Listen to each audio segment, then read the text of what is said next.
अस्सलामुअलैकुम, आप देख रहे हैं द लास्ट आवर। मैं हूं हमजा तारड़। मेरे साथ मौजूद है राना मोहम्मद अजीम साहब और इस्लामाबाद स्टूडियो से हमारे साथ मौजूद हैं साकिब बशीर साहब। नाजरीन, 9 मई केस में इंसदाद दहशतगर्दी की खुसूसी अदालत ने GOR गेट पर तोड़ फोड़ के एक और मुकदमे का कोट लखपत जेल में आज फैसला सुनाया है, जिसमें शाह महमूद कुरैशी साहब को इस मुकदमे में भी बरी कर दिया गया है, जबकि डॉक्टर यास्मीन राशिद साहिबा, मियां महमूद रशीद साहब, एजाज चौधरी साहब और उमर सरफराज चीमा साहब को 10-10 साल कैद की सज़ा सुना दी गई है। लेकिन एक ख़त भी सामने आया है जो मीडिया के लिए लिखा गया है, और ये जो लीडरशिप कोट लखपत जेल में मौजूद है, इनके वकील की जानिब से ये ख़त सामने आया है, और उस ख़त में जो मुज़ाकरात हैं, जो बातचीत है, उसकी हिमायत की गई है इन तमाम जो मरकज़ी रहनुमा है पाकिस्तान तहरीक इंसाफ के जेल में कैद हैं उनकी जानिब से। और वो कहते हैं कि वो समझते हैं कि हर सतह पर गुफ्तो शुनीद ही वाहिद हल है। गुफ्तो शुनीद ही बिलउमूम पाकिस्तान को और बिलखुसूस पाकिस्तान तहरीक इंसाफ को बहरान से निकाल सकती है। लेकिन सवाल ये है, क्या बानी PTI को गुफ्तो शुनीद पर कायल किया जा सकता है? अगर कायल किया जा सकता है तो कौन है जो उनको कायल करेगा? इसके अलावा UN की एक खुसूसी रिपोर्ट सामने आई है, कुछ खुसूसी माहिरीन थे, उनकी जानिब से रिपोर्ट में ये कहा गया है कि पाकिस्तान जो है उसकी जानिब से पहलगाम के सानहे में, पहलगाम के वाक़े में शामिल होने के कोई सबूत मौजूद नहीं है कि पाकिस्तान की जानिब से ये वाक़या हुआ था। भारत ने झूठ बोला और भारत ने पाकिस्तान पर यह इल्ज़ाम लगाया। आलमी कवानीन की खिलाफ वर्जी भारत की जानिब से की गई है। इस रिपोर्ट पर भी हम बात करेंगे और भारत की आबी जारहियत पर भी हमने बात करनी है। रान साहब, सबसे पहले आज ये फैसला सामने आया है, बातें हो रही थी कि जी कि ये जो ये क़यादत चाहती है कि इमरान खान साहब से बात की जाए। शाह महमूद कुरैशी साहब जो है वो तो बरी हो गए इस मुकदमे से भी, लेकिन वो 4 लोग जो ख़त भी लिख रहे हैं, एक तो उस ख़त के हवाले से बात कीजिएगा कि कितना मुस्तनद आप उस ख़त को समझते हैं, क्योंकि वकील की जानिब से आया है, और ख़त के बावजूद अगर इस तरह की वो उनकी राय है, वो चाहते हैं, फिर भी उनको सज़ा हुई है। बिस्मिल्लाहिर्रहमानिर्रहीम। अस्सलातु वस्सलामु अलैका या सय्यदी या रसूल अल्लाह, अस्सलातु वस्सलामु अलैका या सय्यदी या हबीब अल्लाह। ताजदारे ख़त्वे नबूवत जिंदाबाद जिंदाबाद जिंदाबाद। हजूर, ये फ़ैसला मैंने आपको चंद दिन पहले सुना दिया था, और अगले फैसले भी ऐसे ही होंगे। अच्छा, इसमें सिर्फ एक चीज़ नहीं है, नई भी नहीं है, पुरानी है, वो है ख़त। ख़त पहले भी यही था कि मुज़ाकरात होनी चाहिए। किस जगह पर बानी तहरीक इंसाफ ने कहा है कि मुज़ाकरात नहीं होने चाहिए? किसी एक जगह मुझे ये बता दें। इस वक्त उन्होंने महमूद खान अचकज़ई को टास्क दिया, उससे पहले जो एक कमेटी बनी थी उसको टास्क दिया गया, उससे पहले भी कुछ लोग आए उनको भी टास्क दिया गया। अब बात यह है कि मुज़ाकरात की बेस क्या होनी है, मुज़ाकरात किस बेस पे होने हैं, मतलब मुज़ाकरात के जो शराइत हैं वो क्या होंगी। असल चीज ये है, अगर आप ये कहें कि भाई एक बंदे को माइनस कर देना है, जिस तरह आज ख्वाजा साद रफीक ने लाहौर में एक तकरीब से खिताब करते हुए कहा कि माइनस वाला फार्मूला ज़हन से निकाल दे, माइनस कोई नहीं होगा, सियासी आदमी नहीं होता, सियासी आदमी कोई माइनस। मैं कहना सियासी हो या गैर सियासी हो, माइनस का फिक्रा तो सबको ज़हन से निकाल देना चाहिए, ठीक है। अब मुज़ाकरात के लिए आज के दिन तक भी, आज के दिन तक भी किसी तरफ से इनकार नहीं है तहरीक इंसाफ की, किसी भी क़यादत की। लेकिन रान साहब, इसमें एक पॉइंट है, मैं आपसे कहता हूं कि जी कि मेरा और साकिब साहब का एक मसला है, और मैं आपको इख्तियार दे देता हूं कि आप साकिब साहब से मुज़ाकरात करें, लेकिन मैं ऐसी बातें करता हूं और साकिब साहब तक पहुंचाता हूं जो साकिब साहब को उन मुज़ाकरात के दौरान भी नागवार गुजरती हैं। तो क्या मैंने जो आपको मैंडेट दिया है वो मैंडेट किसी जगह पे खड़ा होता है? उसका फायदा है? बात की है बड़ी कमाल की, जैसे कल आपने एक बात की थी और उसका आपको जवाब मिला था शेख वकास सकम साहब की तरफ से कि हम जिसको मसालती फार्मूला, जो लोग कह रहे हैं तहरीक चलानी नहीं आती, वो तहरीक से पहले भाग गए थे। भाई, हमेशा सुलह दोनों ही तरफ से होती है। आप मुझे कहते हैं कि आपकी और मैं साकिब साहब की सुलह करा, ठीक है, ये आपकी तरफ से आ गया, ठीक है। अब साकिब साहब को भी तो राजी होना चाहिए ना, तो फिर तो जुबान बंदी हो जाएगी, फिर नरमी भी आ जाएगी। अब साकिब साहब के पास मैं पैगाम लेके जाता हूँ, साकिब साहब वो सुलह कर लेंगे। आप कह रहे हैं दोनों अतराफ ही तैयार नहीं है? बिल्कुल, देखें, नहीं, मैं कह रहा हूँ ये होगा उस वक्त कि इन दोनों इतराफ से जिस दिन बात हुमायूं अहमद साहब ने कही थी ना, वो बहुत खूबसूरत बात। खान साहब को भी चंद कदम पीछे हटना पड़ेगा और उनके सियासी मुखालफिन को भी चंद कदम। सर पहला कदम किसने उठाना है राना साहब इस वक्त, वो बताएं। देखिए मैं अर्ज कर रहा हूँ, सुलह में खान साहब की तरफ से चले, अब आज उस ट्वीट के बाद इतने दिन से कोई ट्वीट नहीं, कोई मिला ही नहीं है तो ट्वीट कैसे आएगी राना साहब? यार पहले नहीं भी मिलते तो ट्वीट आ जाते थे। नहीं अब तो बिल्कुल मुलाकात नहीं, मैं कह रहा पहले नहीं भी मिलते थे तो ट्वीट आ जाते थे। याद करें ओन अब्बास पप्पी ने एक लफ्ज़ कहा था कि हमें सितंबर के महीने में ये हदायत मिल चुकी थी कि मैं अक्टूबर नवंबर इन महीनों में दिसंबर तक भी मैं बिल्कुल मुझे मेरी मुलाकात नहीं हो सकती, लाइन ऑफ एक्शन क्या होगा। ठीक है। ठीक, ऊपर से क्या खान साहब के हाथ में मोबाइल होता है कि जो उन्होंने अंदर से बैठ के ट्वीट करने। मैं एक बात कर रहा हूँ ना, और 15 मिनट की मुलाकात या आधे घंटे की मुलाकात या 20 मिनट की मुलाकात या 3 घंटे की मुलाकात, मान ले ये भी बात मान ले, चले नहीं कोई उनसे मिला, रास्ता बंद हो गया ट्वीट आने का। पहली बात है मैं खुद ट्वीट के सबसे बड़े खिलाफ हूँ, ट्वीट नहीं होना चाहिए। मैं फिर कह रहा हूँ कि सियासी लोगों के साथ सियासी जंग लड़नी चाहिए। उसमें चाहे कोई भी अदारा हो ना, उसको उसमें पार्टी बनना चाहिए ना उसको पार्टी बनाना चाहिए। सियासतदानों को सियासतदानों से लड़ना चाहिए। हमें इस वक्त क्या हमेशा ही ये जरूरत रही है इस मुल्क की। अब अगर इस मुल्क की बेहतरी की तरफ जाना है, जो खत उन्होंने लिखा है कोट लखपत से, चले उसी पर अमल शुरू करवा दें। ठीक है, मैं कह रहा हूं कि छोड़ दें, मैं कह रहा हूं अडियाला को छोड़ दें बिल्कुल ही। अच्छा, वैसे एक शख्स जिसकी मुलाकात करवाई जाए बानी पीटीआई से, आपकी नज़र में कि उसकी बात बानी पीटीआई जो है वो समझ भी लेंगे, जो सियासी बात होगी, वो आपकी नज़र में कौन सी शख्सियत हो सकती है? मैं आपको कहता हूँ आरिफ अलवी की मुलाकात करा दें। अच्छा, जो तहरीक इंसाफ के अंदर डिस्कस होता है, ठीक है, आरिफ अलवी है उसमें बाइट से बरकी को बुला लें। ठीक है, ठीक है, उसमें आप, मैं कह रहा हूँ कोई असद कैसर है, ठीक है, उसकी मुलाकात करवा दें। मैं इवन अब राजा नासिर अब्बास की मुलाकात करवा दें। अच्छा, तो रास्ता निकल आएगा। ठीक है, ठीक है। अब गैर सियासी लोग जो होते हैं ना, गैर सियासी, शायद वो इस चीज को समझते नहीं, सियासी बसीरत नहीं जो रखते। सियासी बसीरत वाले लोग होते हैं उनको समझाना, जिस तरह उस दिन बात हो रही थी शेख वकास अकरम साहब ने भी की और बाकी भी करते हैं। एक शख्स जाके अपना रोना रोता है, जनाब मुझसे ज्यादती होगी, मुझे टिकट नहीं मिली। एक शख्स जाके कहता है जनाब तुसी बिल्कुल ठीक कर रहे हो। अच्छा, ये सबसे बड़ा दुश्मन होता है किसी का, जो सही राय नहीं एक देता। इंसान जो होता है ना, दूसरे इंसान का आईना होता है। तो रान साहब फिर लिस्टें ठीक नहीं बनती, आप ये समझते हैं? ऐसे लोगों की लिस्टें बननी चाहिए थी जब मुलाकातें होती थी। भाई जब मुलाकातें होती थी, आप गौर करें वो मुलाकातें बंद किसने करवाई, ये भी देखे ना, वो मुलाकातें बंद किसने कराई? सुपरिटेंडेंट जेल ने। चलो आप कह रहे, मैं तो ठीक है रान साहब, मैं साकिब साहब की भी राय ले लेते हैं। सियासी लोगों को सियासी मैदान में रहना चाहिए। और मैं समझता हूं कि पाकिस्तान के अंदर सियासी फजा इतनी ज्यादा जरूरी है कि आज जितनी खौफनाक हरकत भारत ने की है जी, इस वक्त सारी कौम को एक हो जाना चाहिए और हमें इस आबी जारहियत का जवाब जो है ना, उनके अब दैम तौर के देना चाहिए। अच्छा, बिल्कुल, मैं कह रहा हूं कि अब हमें बिल्कुल देखें, हमें अक़वाम मुत्तहिदा में, हमें इंटरनेशनल इदारों ने कह दिया कि पाकिस्तान ने कोई कश्मीर के अंदर, मकबूजा कश्मीर में कुछ नहीं किया।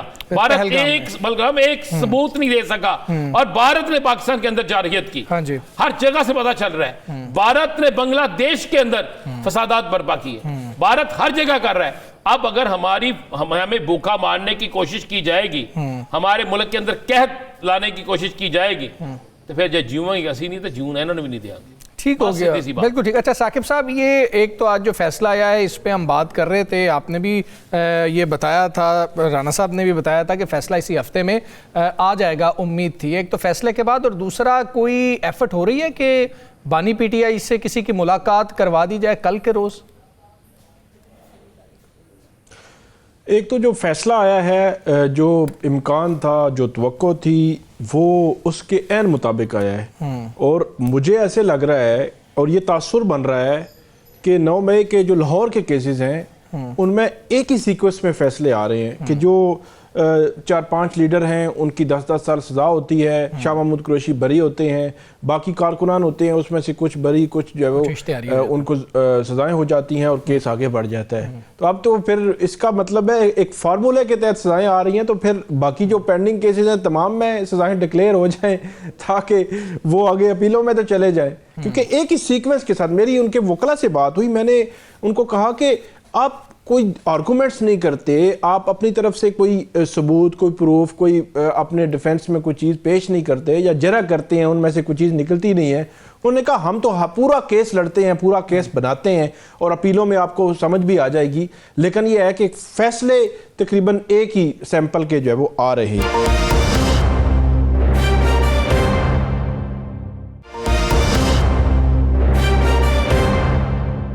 साबिक वफाकी वजीर फवाद चौधरी हमारे साथ मौजूद हैं। चौधरी साहब अस्सलाम वालेकुम, बहुत शुक्रिया आपका। सर, एक ख़त आज आया है हम मीडिया वालों के नाम कोट लखपत जेल से। पिछली बार जब आपने बताया था, हमें महमूद मौलवी साहब ने बताया था और इमरान इस्माइल साहब ने बताया था, तो ये कुछ शुकूक व शुबहात रह गए थे कि पता नहीं उन्होंने ये बात की भी है या नहीं की। ये ख़त लिखने का मशवरा सर बताइएगा आप लोगों ने दिया या वो खुद चाह रहे थे कि ख़त लिखें? नहीं, खत तो उन्होंने ज़ाहिर खुद ही लिखा है, लेकिन जो बातें हमारी उनके साथ हुई थी वो एग्जैक्टली इन्हीं लाइंस के ऊपर हुई थी जो उन्होंने आज उसका ख़त में इजहार भी किया है। और उन्होंने बातचीत के ऊपर जोर दिया है, मफाहमत की तरफ बढ़ने के ऊपर जोर दिया है, और यही हमारा भी मुद्दा यही था। और एक्चुअली ये भी पहली दफ़ा ख़त नहीं है, अगर आपको याद हो तो गालिबन इससे पहले भी उन्होंने मई अगस्त में भी ये लेटर लिखा था जिसमें उन्होंने कहा था कि बातचीत होनी चाहिए। और हम ये समझते हैं कि बातचीत के लिए ज़रूरी है कि जो कोट लखपत के दरवाजे हैं वो खोले जाएं, ये 5 लोग जो हैं इनको रिहा किया जाए और ये इमरान खान से बातचीत फिर आगे जो है ये कर सकते हैं। देखिए, इस वक्त जो बड़ा मसला है वो ये है कि ये जो मौजूदा तहरीक इंसाफ की लीडरशिप है ये इमरान खान को जानती नहीं है और इसी तरह से इमरान खान उनको नहीं जानते। यानी वो हार्डली ज़िंदगी में 5-6 दफ़ा मिले होंगे ज़्यादातर जो लीडरशिप है अब उनसे। तो उसकी वजह से एक बड़ा गैप है समझने में, समझाने में। जबकि ये जो लोग हैं इनका 20-20 साल का ताल्लुक़ है खान साहब से, हमारा बहुत गहरा ताल्लुक़ है खान साहब से। तो हम ये चाहते हैं कि ये लोग रिहा हों तो फिर हम इमरान खान साहब से भी जो है वो इस जानब एक बात कर सकें ताकि एक वर्किंग रिलेशनशिप, एक फ्रेमवर्क क्रिएट करने की कोशिश करें पॉलिटिकल पार्टीज़ के दरमियान, एस्टैब्लिशमेंट के दौरान, और पाकिस्तान का सियासी दर्जा हरारत जो है वो नीचे आ सके। अच्छा फवाद साहब, आपके 2 साथियों ने प्रेस कॉन्फ्रेंस की थी चंद दिन पहले जिस दिन फैज़ हमीद साहब की सज़ा हुई उसके फौरी बाद। चूँकि मैं कुछ चीज़ों का इन्हीं शाहिद भी हूँ कि आपका खान साहब से कितना गहरा तल्लक, और मैं अक्सर कहता हूं कि आप एक वाहद आदमी है। जब आपके मतलब खान साहब ने यह कहा था कि मुझे अगर किसी शख्स का सबसे ज़्यादा अफसोस है, पता नहीं उसकी क्या मजबूरी बनी है, तो वो फवाद चौधरी है। ये इसका मैं आई विटनेस हूँ, मेरे सामने ये बात की थी और हम 4 जर्नलिस्ट वहाँ पे बैठे थे। आपका तल्लक और आप उनकी साइकी को बहुत अच्छी तरह समझते हैं। अच्छा, उस प्रेस कॉन्फ्रेंस में बार बार जो जिक्र हो रहा था वो हो रहा था कि जी फैज़ हमीद जो है वो चलाते थे, फैज़ हमीद इस तरह करते थे और अब उसमें ये सारे फंसेंगे, ऐसे ऐसे होगा। तो आप बताएं, क्या वाकई सारे मशवरे वहीं से आते थे?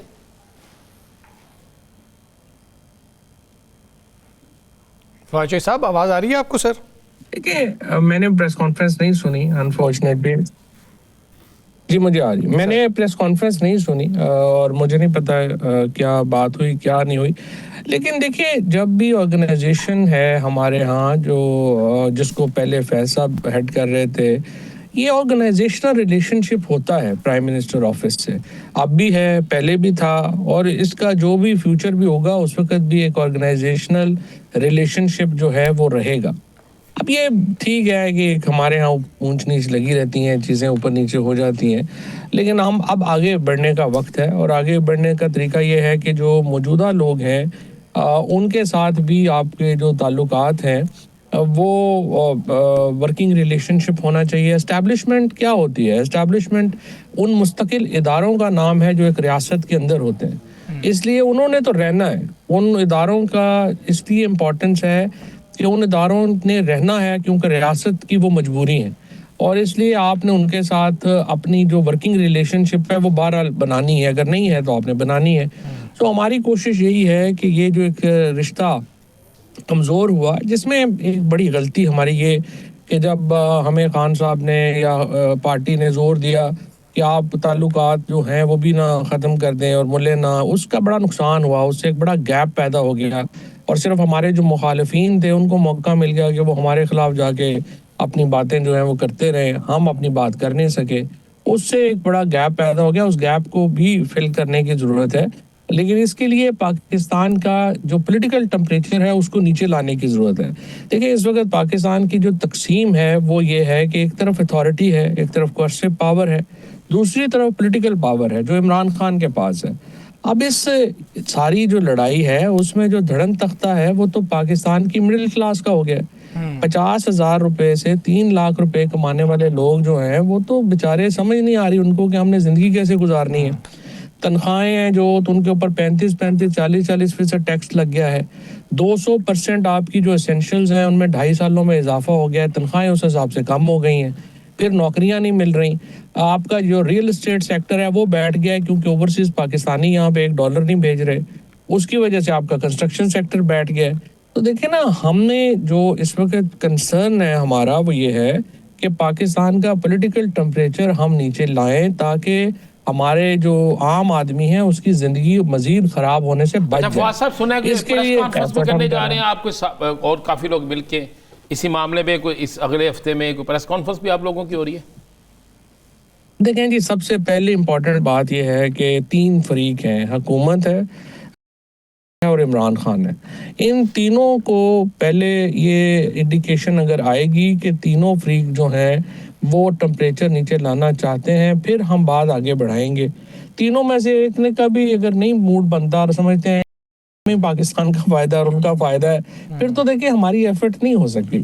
तो इसलिए हमारी कोशिश फिलहाल तो हुकूमत की तरफ है, हम हुकूमत की तरफ देख रहे हैं कि क्या वो कोट लखपत के लोगों को रिलीफ देती है या नहीं देती। अगर देंगे मामला आगे बढ़ेंगे, नहीं देंगे मामला नहीं बढ़ेंगे। साकिब साहब, फवाद साहब, ये बताइएगा कि जो कोट लखपत जेल से आप लोगों की जो कोशिशें हैं उनको एक्नॉलेजमेंट मिली है, लेकिन जो बाहर बैठी पीटीआई है आपको डिसोन करती है कि इनका कोई मैंडेट नहीं है, हमारा इनके साथ कोई ताल्लुक नहीं, लेकिन कोट लखपत जेल की क़यादत ने आपको ऑन किया है, आज बज़ाहिर इनडायरेक्टली उन्होंने लिखा है। हाँ। तो इसको आप कैसे देखते हैं? और दूसरा इसमें ये बताइएगा कि ये मैं पढ़ रहा था कि शायद ट्वीट से पहले बात पहुंच चुकी थी या वज़ीर आज़म साहब से को मुलाकात आपकी होने लगी थी या उसके बाद मामलात रुक गए। सवाल मेरा ये है कि ट्वीट से पहले मामलात किस स्टेज तक पहुंच चुके थे और आप होपफुल थे, और इस वक्त किस स्टेज पर जो है वो पहुंचे हैं? दोबारा वो बहाल हुआ है वो राब्ता जो आप बिहाइंड द सीन जो है वो रखे हुए थे? नहीं, बात यही है, बिल्कुल आपने बात सही की। हमारी मुलाकातें बड़ी अच्छी हुई थी जो सारे सीनियर मिनिस्टर्स हैं मौजूदा हुकूमत के, फिर स्पीकर साहब से, और यही हमने मोडस ऑपरेंडी बनाया था कि अब प्राइम मिनिस्टर साहब से मुलाकात करेंगे और उनसे हम गुजारिश करेंगे यही कि आप जो है वो रिलीफ की तरफ कदम बढ़ाएं। लेकिन जाहिर है कि इससे तलखियाँ फिर बढ़ गई, फिर तलखी में उनकी ट्वीट आ गई। बुनियादी तौर पे तो तलखियों का इजहार है ना जो कि हो रही हैं। देखिए, जो अभी आपने पीटीआई की बात की है या एक सेगमेंट ऑफ पीटीआई की बात की है, हर जंग के अंदर एक वॉर इकोनॉमी क्रिएट हो जाती है। मैंने खान साहब को भी ये कहा कि सर प्रॉब्लम ये है कि आपकी गिरफ्तारी ने कोई 35, 40, 45 मिलियन डॉलर की इकोनॉमी बना दी है। अब उन लोगों को गश पड़ते हैं कि अगर ये टेंशन नीचे आ गई तो हमारा क्या बनेगा। अब उसकी वो लोग जो है उनका कोई कंसर्न नहीं है इमरान खान से या पाकिस्तान से या पीटी, वो चाहते हैं कि टेंशन हाई रहे और हमारा दाल दलिया जो चल रहा है वो चलता रहे। अब देखिए, लेकिन वो प्रॉब्लम ये है कि वो बहुत ही छोटा सेगमेंट है, हम उसके लिए जो है वो सारी अपनी पाकिस्तान कर सकते।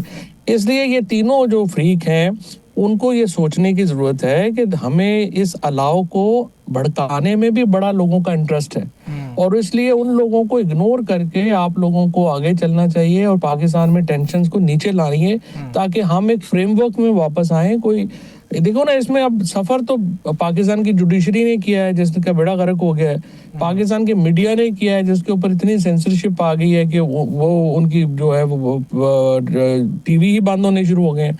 और हमारा जो अपना ओवरऑल जो डिबेट थी कि क्वालिटी डेमोक्रेसी की, वही खत्म हो गई है। सो सफर तो हम लोग कर रहे हैं ना, ये सारी टेंशन में। सर, फवाद साहब- पाकिस्तान के अवाम सफर कर रहे हैं। जी फवाद साहब, एक और अहम चीज़ है कि जिस तरह साकिब साहब ये भी कह रहे थे कि जब हम मौजूदा क़यादत से सवाल करते हैं आप लोगों की काविशों के बारे में, तो वो कहते हैं कि ये लोग मैटर ही नहीं करते, आप लोग इररेलेवेंट हैं, ये वो अल्फाज बोलते हैं। और एक सवाल, आप कैसे श्योर हैं कि बानी पीटीआई आपकी बात सुनेंगे? ये कोट लखपत जेल में जितने रहनुमा हैं ये सब बाहर थे और बानी पीटीआई नहीं माने थे जब राना सनाउल्लाह पे मुकदमा हुआ था। वो किसी के मशवरे को नहीं उस वक्त भी माने थे। इस्तीफों के मामले के ऊपर किसी की बात नहीं मानी थी, बुज़दार साहब को हटाने के ऊपर किसी की बात नहीं मानी थी। आप कैसे उनको जो है कन्विंस कर पाएंगे? देखिए, बात यह है कि हमारा ख्याल ये है कि 3 साल में पानी दरिया का पानी जो है वो बहुत बह गया है और उनको भी इस बात के ऊपर सोचना पड़ेगा कि हमने एक फ्रेमवर्क जो है वो क्रिएट करना है। और जहाँ तक मैं खान साहब को जानता हूँ, वो कोई रैश आदमी नहीं है, वो बड़े अक्लमंद आदमी हैं और उनको मालूम है कहाँ रुकना है और कहाँ नहीं रुकना। सो अभी जो सिचुएशन है उसके अंदर ज़रूरी है कि मेरा ये ख्याल है कि एक दफ़ा ये हालात है जो, देखिए इतने हाई टेम्परेचर में बात होगी तो ज़ाहिर चीज़ें नहीं चलेंगी। इसीलिए हम बार बार कह रहे हैं कि पहले टेम्परेचर नीचे लेके आए, फिर अडयाला में बात करते हैं। बिल्कुल ठीक है। फवाद चौधरी साहब, बहुत शुक्रिया आपका, आपने हमें प्रोग्राम में ज्वाइन किया। यहाँ पर हम ब्रेक लेंगे, ब्रेक के बाद वापस आते हैं। स्टेप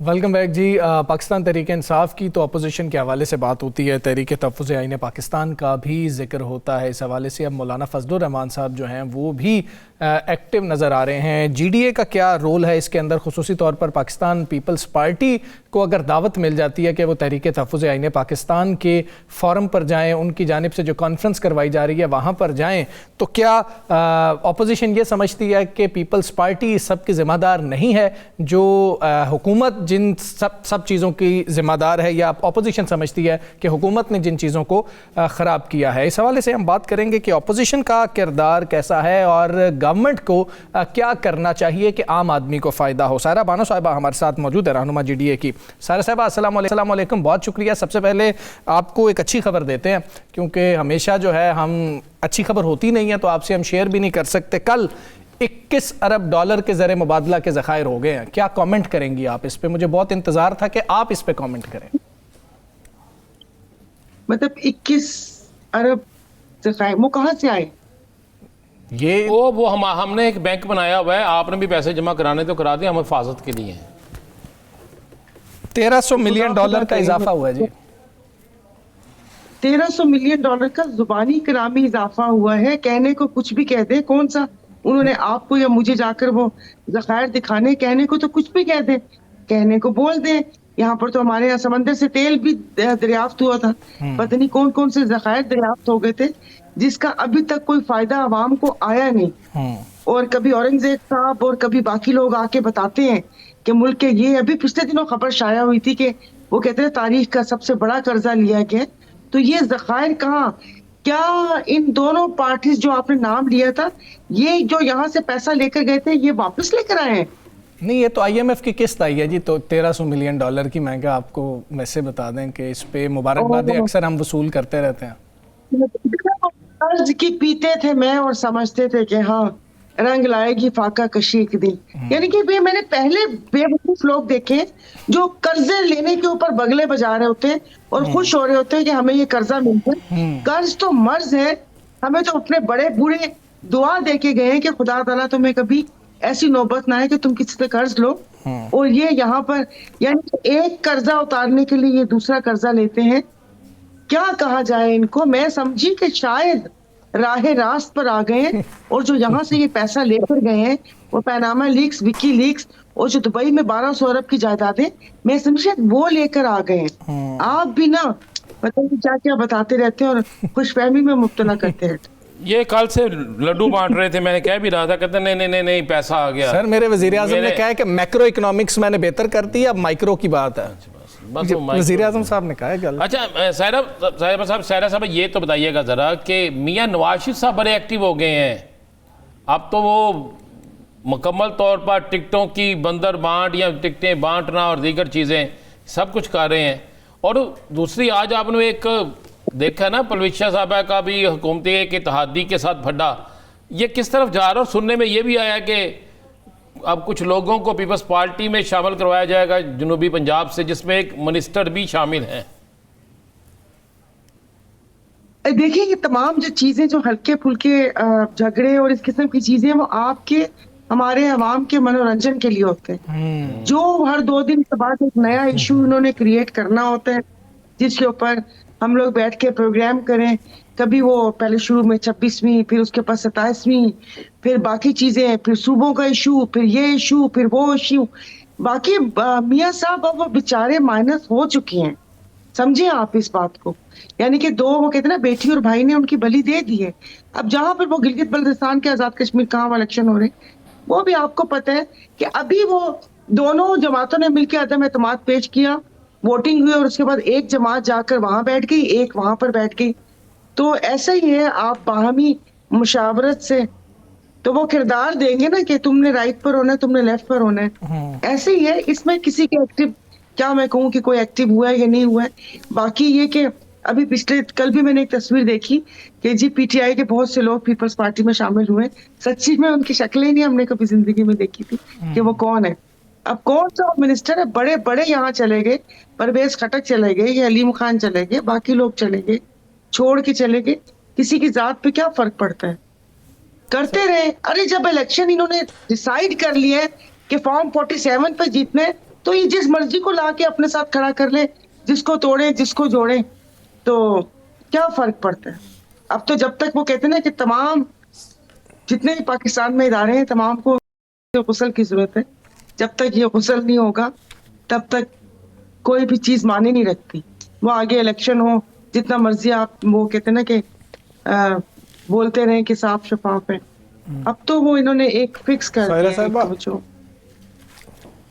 जी ये बताइएगा कि जहां आपने नवाज शरीफ साहब की बात की कि वो माइनस हुए हैं या हो गए हैं, तो वहाँ पे इमरान खान साहब के माइनस करने की भी हुकूमत बात भी कर रही है और बज़ाहिर शर्त लगा रही है कि अब माइनस करके आ जाएं और इस तरह की बात जो है वो आगे बढ़ सकती है।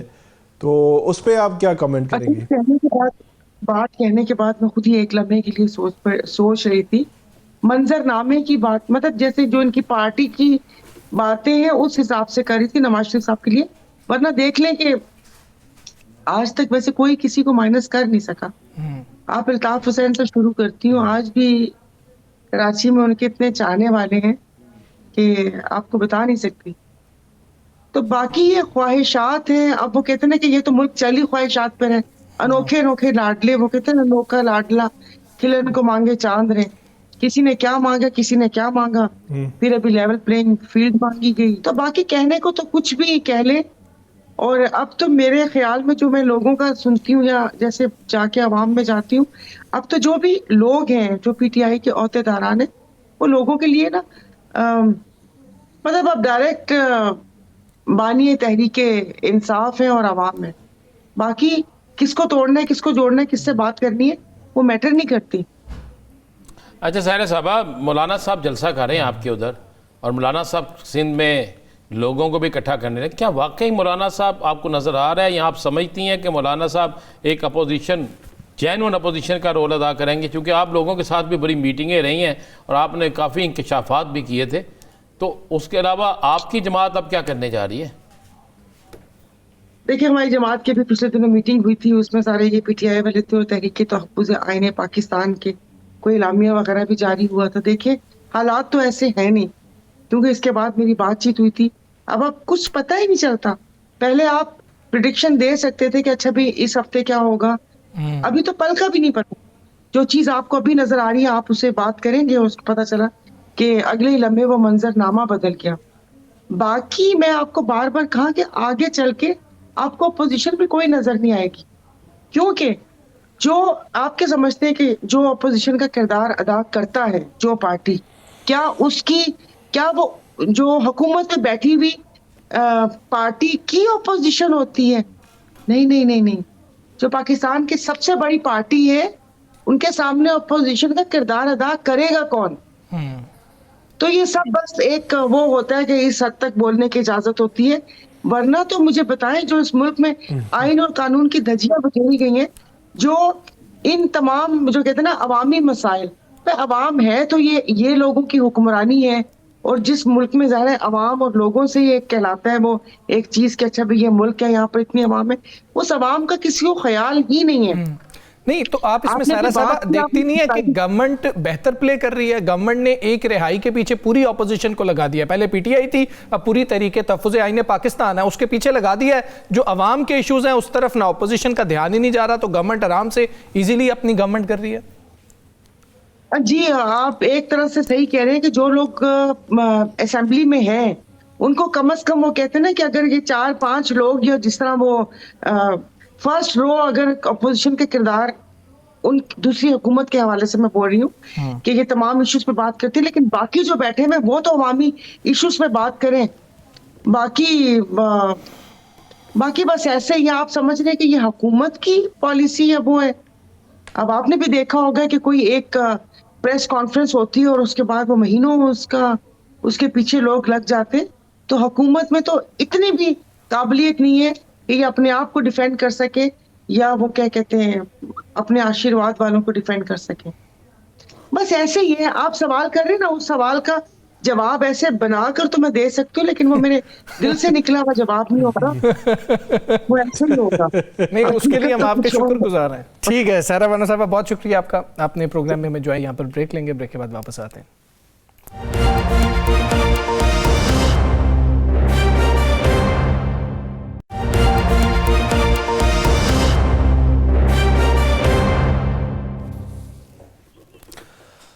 वेलकम बैक जी। आपको बताएं कि भारत एक बार फिर अक़वाम मुत्तहिदा के कवानीन की धज्जियां बिखेर रहा है। चनाब के बाद दरियाए जहलम का पानी भी रोका गया है और पाकिस्तानी कमिश्नर बराए सिंध तास ने मामला डायरेक्टली बाज़ाब्ता तौर पर भारत के साथ उठाया है और पाकिस्तान ने चनाब में पानी की गैर मामूली कमी पर भारत से वजाहत भी तलब की है। अब मामला ये है कि गुज़श्ता 10 साल की कम तरीन सतह की अगर बात की जाए तो 870 क्यूसेक तक 10 से 16 दिसंबर के दौरान जो है ये लेवल गिरा है मराला के मकाम पर। तो अब ये सूरत हाल है क्या, पाकिस्तान को इसमें क्या करना चाहिए और भारत को कैसे रोका जा सकता है, भारत का मकसद क्या है, ये हम जानने की कोशिश करेंगे। साबिक सिफारतकार डॉक्टर जमील खान साहब हमारे साथ मौजूद हैं। डॉक्टर साहब अस्सलाम वालेकुम, बहुत शुक्रिया आपका। डॉक्टर साहब बैनुल अक़वामी कवानीन के तहत पाकिस्तान के पास अब ऐसी सिचुएशन में ऑप्शंस क्या हैं?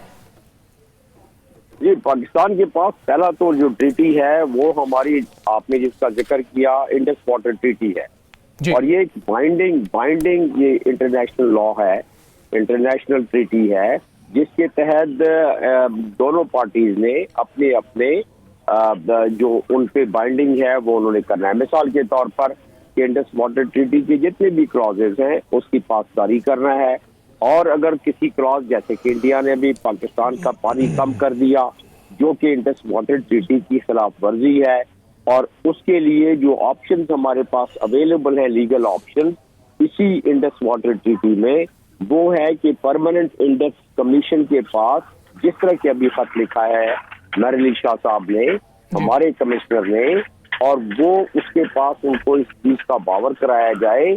अगर वो इसका खतरख्वाह जवाब नहीं देते तो दूसरा इसका मरहला जो कि दूसरा स्टेप है वो है न्यूट्रल एक्सपर्ट की अपॉइंटमेंट के लिए फिर कहा जाता है जो कि वर्ल्ड बैंक अपॉइंट करता है। फिर तीसरा इसका मरहला है कि अगर उससे भी मसला हल नहीं होता है तो कोर्ट ऑफ आर्बिट्रेशन जो कि वर्ल्ड बैंक उसको डिसाइड करता है और अगर इससे भी मसला हल ना हो और तो उसमें बाय द वे मैं आपके नाज़रीन के लिए बताता चलूं कि इसमें कोई पेनल्टी क्लॉज नहीं है, लिहाजा इससे ज्यादा आस उम्मीद लगा के रखना कोई ज्यादा मुनासिब बात नहीं होगी।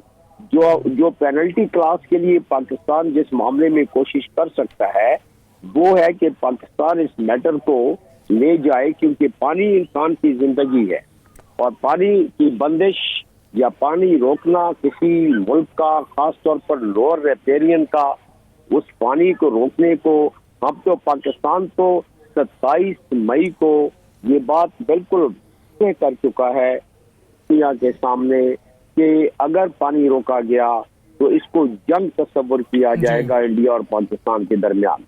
तो ये पाकिस्तान बावर करा चुका है। तो इसकी वजह से आगे 3 जो बातें मैं करने लगा हूँ वो हमारे पास रास्ते मौजूद है।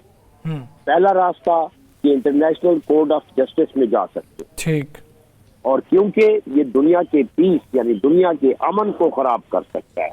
2 जौहरी कुव्वतें हैं, दोनों जौहरी कुव्वतों के दरमियान कोई भी क्लैश हो तो इस बात की तस्दीक दुनिया के मजबूत तरीन सदर ने, दुनिया के मजबूत तरीन मुल्क के सदर ने ये बात कर चुका है कि दोनों ममालिक जंग के उस दहाने पर खड़े थे जहां के एक जौहरी जंग छिड़ सकती थी, और डोनाल्ड ट्रंप ने इसको रुकवाया, जो कि वो खुद जिक्र कर चुके हैं। और ये हकीकत है कि इसकी वजह से यूनाइटेड नेशन सिक्योरिटी काउंसिल में पाकिस्तान जा सकता है, क्योंकि दुनिया का अमन इससे खराब हो सकता है।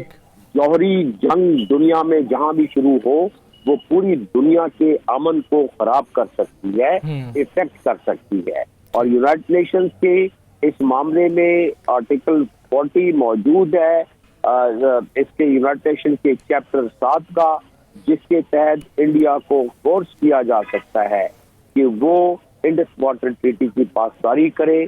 और क्योंकि दोनों ममालिक की इस मामले में मजीद चपखलिश बढ़ सकती है, मजीद जंग बढ़ सकती है, तो एक तीसरा रास्ता ये हो गया। डॉक्टर साहब क्या भारत जो है, जिसने आज तक कश्मीर के मामले पे इक़वाम मुत्तहिदा सलामती कौंसल किसी भी जगह कोई चीज़ नहीं मानी, तो आप समझते हैं कि अगर हम अब जितना मर्जी दूर चले जाएं, जहां मर्जी चले जाएं, तो भारत पर कोई असर होगा?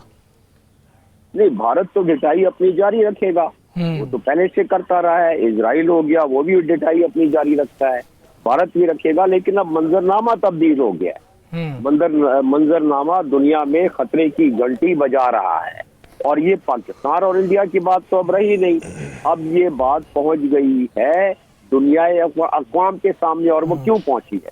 और अगेन मैं ये बताना चाहता हूं कि डोनाल्ड ट्रंप कह चुके, और क्यों उन्होंने कहा है, अगर ये दोनों ममालिक किसी वक्त भी मुठभेड़ करते हैं और किसी वजह से भी एक्सीडेंटली या वैसे जौहरी ताकत का इस्तेमाल हो गया, तो 7 दिन में दुनिया में कोई तकरीबन 1 अरब अफराद वो लुक़्माए अजल हो जाएंगे, जाँ बहक हो जाएंगे। ये मैं नहीं कह रहा, ये साइंटिफिक मॉडलिंग हुई है। कोलोराडो यूनिवर्सिटी के प्रोफेसर ने इस पर मॉडलिंग करके साबित किया हुआ है कि इंडिया और पाकिस्तान के दरमियान अगर जंग होती है तो दुनिया का नुकसान कैसे होगा। 7 दिन में दुनिया में मौसम तब्दील हो जाएगा, 7 दिन में दुनिया के में जौहरी ज़र्रात हवा के जरिए दुनिया भर में पहुंच जाएंगे। इसकी बहुत सारी तफसील है, अगर आप चाहेंगे तो मैं बता दूंगा। इसलिए दुनिया खौफजदा है और इसलिए दुनिया अब बीच में आना। जी साकिब साहब। डॉक्टर साहब ये बताइएगा कि ये जो आपने रास्ते बताए और प्लेंटी भी आप कह रहे हैं कि वो नहीं है, तो आपको ये ख़तरा जो आपने अभी तफसीलात बताई हैं कि जौहरी 2 ताकतों के दरमियान जंग शुरू हो सकती है, तो जो पानी का इशू है तो बहुत बड़ा, इसको इग्नोर भी नहीं किया जा सकता और भारत इसको हथियार के तौर पर इस्तेमाल भी कर रहा है। तो आपको लगता है कि चीज़ें उस नहज पे पहुंच सकती हैं और भारत ले जा सकता है कि 2 जौहरी ताकतें आमने सामने खड़ी हो जाएं? देखिए, मैं तो ये तो आपको बयान कर चुका हूँ कि ये डोनाल्ड ट्रंप समझते हैं। ये मैं तो अपनी जगह पे ज़ाहिर है तजिया निगार समझता हूँ। ये डोनाल्ड ट्रंप समझते हैं कि दोनों ममालिक आमने सामने खड़े जैसे कि मार्काए हक के दरमियान हो गए थे, और अगर ये जंग ना रुकती तो दुनिया इसके लपेटे में आ जाती, क्योंकि वो कह चुके हैं। तो इसलिए उनको नहीं, उसमें मल्टीपल फैक्टर्स थे डॉक्टर साहब, उस वक्त मल्टीपल फैक्टर्स थे ना। मैं सिर्फ पानी की बात कर रहा हूं कि पानी के इशू को जिस तरह भारत इस्तेमाल कर रहा है। अब आप पानी की बात सुन लें सर, उसी ज़मन में आप पानी की बात सुन लें। आप 27 मई का दिन याद रखें। 27 मई को पाकिस्तान ने एक हाई पावर मीटिंग की जो कि कहलाती है नेशनल सिक्योरिटी कमेटी की मीटिंग। उसमें कोई 17 नुकाती एलामिया जारी किया गया। फिर उसके बाद दूसरी मीटिंग की मार्काए हक से एक दिन पहले, वो तकरीबन 6 अप्रैल को, 6 अप्रैल को, बल्कि मई को ये हुई है, 6 मई को। वहाँ दोबारा जो एलामिया जारी हुआ उसमें पाकिस्तान के सबसे बड़ी फोरम ने ये कह दिया कि अगर पानी को हथियार बनाया गया तो पाकिस्तान उसको जंग तस्वर करेगा। तो पूरी दुनिया के उसको मालूम हो गया, ये तो हमने हमारे फॉरेन पॉलिसी का एक हिस्सा बन गया कि जब पानी बंद करेंगे तो हमारी जिंदगियों का सवाल है। पाकिस्तान ने कहा है, ये नेशनल सिक्योरिटी कमेटी ने कहा है। अच्छा। तो इसमें तो उसके बाद कोई दो राय रह नहीं जाती दुनिया के। सर लास्टली सर दो चीजें हैं, इस पे मैं आपका कमेंट चाहूंगा, क्योंकि आम पाकिस्तानी ये समझता है कि जैसी पोजीशन भारत की पाकिस्तान के साथ है पानी के मामले पे, वैसी ही चाइना की भारत के साथ है। तो चाइना चूंकि हमारा दोस्त है, तो क्या ऐसी सूरत हाल में दोस्त आपकी कोई मदद कर सकता है? एक तो सर इसको कॉमेंट कर दें। साथ ट्रंप साहब सालिस थे, ट्रंप साहब अभी कोई किरदार अदा करेंगे, उनसे कोई उम्मीद रखनी चाहिए? ट्रंप साहब तो कह चुके हैं पहले ही कि मैं दुनिया की 8 जंगें रुकवा चुका हूँ, 9वीं यूक्रेन की जंग रुकवाने लगा हूँ। अब मेरा तजिया मैं आपके सामने पेश कर देता हूँ आपके नाज़रीन के लिए कि ट्रंप साहब का अब अगला हदफ है ही इंडिया, पाकिस्तान और कश्मीर। और वो वजह उसकी मैं बता देता हूँ। वजह ये है उसकी कि जो वो तकरीबन दर्जनों मरतबा दोहरा चुके हैं कि ये जंग उन्होंने क्यों रुकवाई पाकिस्तान और इंडिया के दरमियान, और उसकी वजह भी मैं चंद लम्हे पहले बता चुका हूँ कि दोनों जौहरी ताकतें आमने सामने खड़ी हों तो दुनिया का क्या नुकसान है। तो अब आप बात कर रहे चाइना की। चाइना एक डैम बनाने लगा है जी अपने, जो कि हनुचल के पानी को वो रोक सकता है जी। डैम बनाने में कम से कम कोई 20 से 25 साल लगते हैं। चाइना के पास टेक्नोलॉजी है, 10-15 साल में बना सकता है। यकीनन इंडिया को उसकी फिक्र होनी चाहिए। चाइना हमारा दोस्त है। चाइना ने हमें दामे दरामे सुखने हर लिहाज से हमेशा हमारी मावनतकारी की और हमने उनकी मावनतकारी की है। तो उस लिहाज से चाइना का हमारे मामले में साथ देना एक कुदरती अमर हो जाता है। और चाइना की मुखासमत लाइन ऑफ एक्चुअल कंट्रोल की वजह से इंडिया से पहले ही है, तो एक कुदरती ये अमर हो जाता है। लेकिन ये तजिए की बात है, इसमें कोई बिल्कुल सॉलिड कोई लिखत में कोई बात। बिल्कुल ठीक है, आप समझते हैं नेचुरल मामला है तो ये तज्जिए की हद तक भी है। डॉक्टर जमील खान साहब बहुत शुक्रिया आपका। प्रोग्राम का वक्त खत्म हुआ। मुझे राना अजीम साहब को, साकिब बशीर साहब को इजाजत दीजिए। अल्लाह हाफ़िज़।